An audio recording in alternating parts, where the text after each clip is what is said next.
paano ma-recover ang Facebook account kung hindi mo na alam yung password, yung email address, or yung phone number na kapag nagla-login ka, ayun yung ginagamit mo.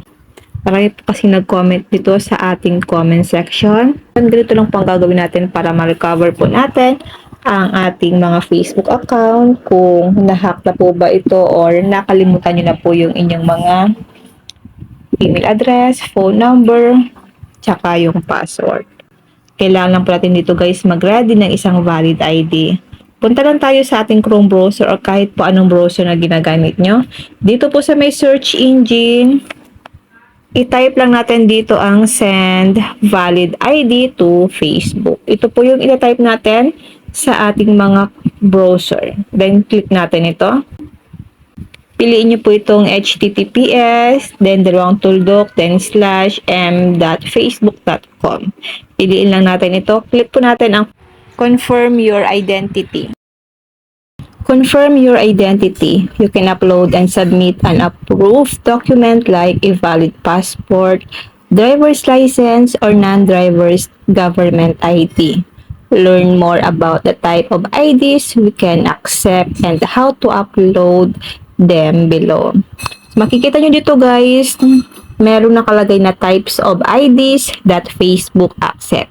So, click natin ito para makita po natin kung ano po ba yung mga ID na tinatanggap ni Facebook para ma-recover natin ang ating Facebook account.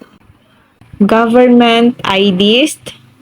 You can send us one government ID to confirm your name or regain access to your accounts. So, kailangan natin mag-submit ng isang government ID. Kailangan po kung anong nakalagay na pangalan sa inyong Facebook account, date of birth, tsaka yung picture, dapat po parehas din po sa isasubmit nating government ID or yung nagpapatunay na ikaw talaga yung may-ari ng Facebook account na nire-recover mo. Meron dito nakalagay na driver's license, national identity card, passport, birth certificate. So, ang mas madali dito guys, itong birth certificate. Sigurado po sa inyo ay meron naman tayong birth certificate.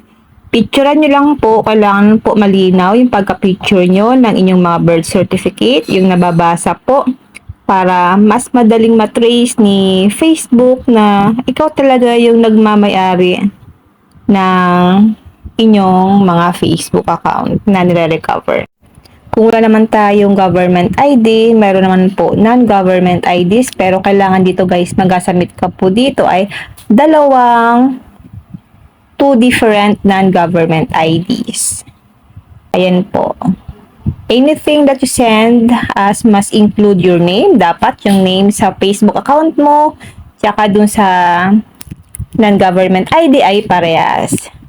At least of one of the two documents should include your date of birth and or photo. Dapat po, andun din yung date of birth. Kung ano pong nakalagay sa inyong mga Facebook account, ganun din po dapat ang date of birth sa inyong ipapas na documents or non-government ID. Ganun lang po ang gagawin natin guys. Ito po yung mga examples ng non-government IDs we accept. Student card, library card, refuge card, employment verification, diploma, loyalty card. Ito naman po yung mga non-government IDs na ina-accept ni Facebook para ma-recover po ang ating mga Facebook account. Click nyo po itong choose files para ma-direct siya dun sa inyong mga photos or galleries.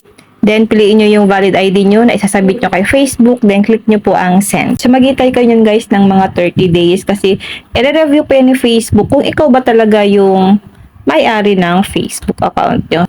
Paano po ba malalaman kung approve yung documents na sinubmit nyo kay Facebook? Kung yun pa rin po yung cellphone na ginagamit nyo ngayon, yung pinang-recover nyo sa dati nyong account, dyan pa rin po siya mag-send ng mga notifications para ma-open mo yung dati mong Facebook account or yung nire-recover mong Facebook account. Yun lang guys, sana po may natutunan kayo sa aking video. Thank you for watching.